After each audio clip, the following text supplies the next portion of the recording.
A rede Wi-Fi é uma beleza na hora de distribuir a sua conexão com a internet pela casa, mas ela traz dois importantes problemas relacionados à performance e ao alcance. Quando você tem uma distância muito grande ou muitas barreiras, como paredes, você passa a ter um problema na transmissão, tanto em desempenho quanto em qualidade de sinal. Em alguns casos mais extremos, você pode até ter locais da casa em que a conexão simplesmente não acontece. Vamos mostrar uma solução para esse problema, e uma que não envolve quebrar paredes ou puxar cabos de rede. A tecnologia se chama Powerline e consiste em enviar os pacotes de dados através das frequências da rede elétrica. Na prática, é como se você conseguisse enfiar a sua internet por uma tomada e tirar pela outra. Fizemos nossos testes com o Starter Kit Powerline Extender da TP-Link, que já traz um transmissor e um receptor. O bacana desse kit é de, além de já trazer a parte básica para você fazer a conexão Powerline, em uma das pontas nós temos também um roteador wireless. Isso quer dizer que a internet enviada pela rede elétrica pode ser retransmitida pelo wireless usando este cara aqui. Você pode criar uma nova rede sem fio, ou ele também consegue clonar uma Wi-Fi que você já tem em sua casa. A configuração foi tranquila e só é preciso apertar o botão de pareamento em cada uma das pontas para que a internet seja transmitida. A configuração do roteador wireless de uma das pontas tem uma interface bem semelhante ao que estamos acostumados em roteadores sem fio. Na hora de testar o desempenho, nós fizemos testes sintéticos e também outros mais práticos, como mover arquivos.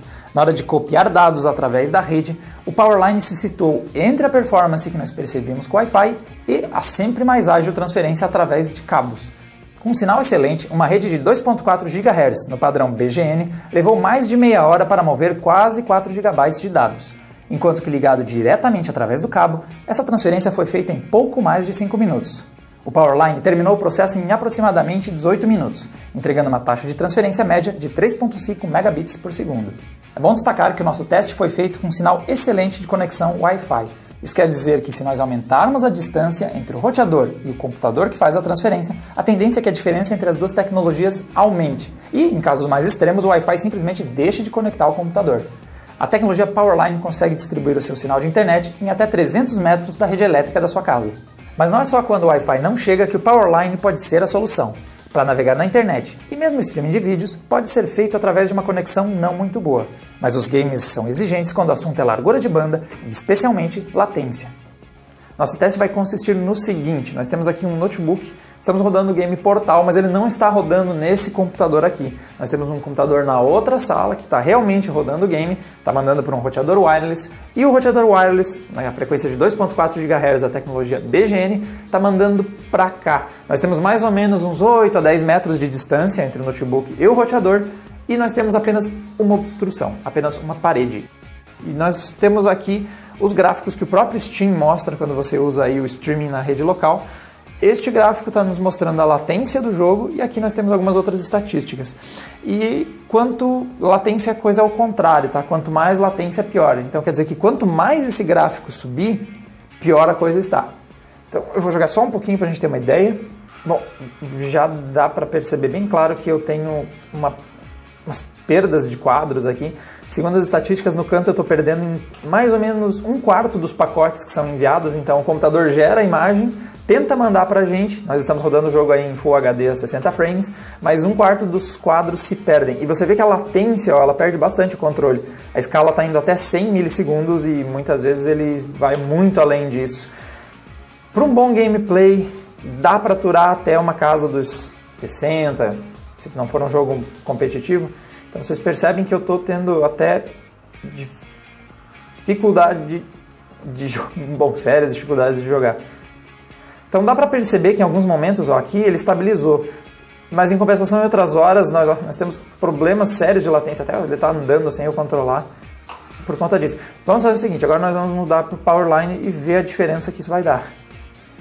Agora nós trocamos então a conexão, estamos ligando no mesmo roteador, só que através aí da rede elétrica, estamos mais ou menos com a mesma distância. E a primeira coisa que dá para perceber nós ainda temos aí uma latência girando aí na casa dos 70, 60, agora está caindo um pouquinho. Ainda não é uma latência ideal, perfeita, mas você percebe que comparado com o que a gente tinha antes, no Wi-Fi, a gente tem agora um gameplay bem mais consistente. Mesmo com essas oscilações, você vê que eu consigo perceber aí uma pixelização por causa codificação, mas eu ainda assim, agora eu tenho um tempo de resposta que eu consigo jogar de forma aí relativamente tranquila, sem os cortes bruscos e com os controles respondendo de forma precisa. Então agora a principal diferença em relação ao Wi-Fi é mesmo principalmente a segurança da conexão. Vocês veem que está bem mais constante a conexão, eu consigo ter certeza de que o gameplay está todo fluindo sem eu ter os engasgos no meio. E agora dá para dizer que dá para jogar. Talvez aqui a qualidade não esteja tão boa, a resposta não esteja tão legal quanto algumas pessoas prefiram jogar, aí você acaba tendo que configurar possivelmente no HD, mas lembrando que isso aqui é uma situação mais extrema, né? Nós estamos tendo que enviar todo o jogo pela rede. Se nós fizéssemos um teste um pouco mais leve, só um gameplay no online, é bem provável que a latência e a largura de banda iam mais que sobrar para você conseguir jogar. Os kits Powerline têm um custo mais ou menos de R$120 para você ter aquele conjunto básico, com um receptor e um transmissor, e os dois operando aí a 200 megabits por segundo. Kits mais completos como esse aqui da TP-Link que nós testamos, que tem 500 megabits de performance e também tem aí o roteador wireless em uma das pontas, já custam mais, muitas vezes passando dos R$300 de valor. Mas são aí uma boa pedida para quem tem um sinal de internet não chegando em algum cômodo, precisa mandar aí uma conexão com a internet para uma parte mais longe da casa, ou precisa de mais performance do que tem com o Wi-Fi. Galera, para mais conteúdos aí sobre tecnologia, sobre como resolver aí os problemas de conexão da sua casa, e também mobile e games, não deixa de assinar o nosso canal ou ficar de olho lá na página do Adrena que vai sair mais novidade por lá. E nós nos vemos no próximo vídeo. Um abraço! Antes de você sair abrindo o software, é bom você ter em mente o seguinte, você precisa estar com a mesma conta da Microsoft logada tanto no Xbox One quanto no computador. Então nós já temos isso feito e vamos abrir o software aqui. É bem simples, simplesmente se chama Xbox.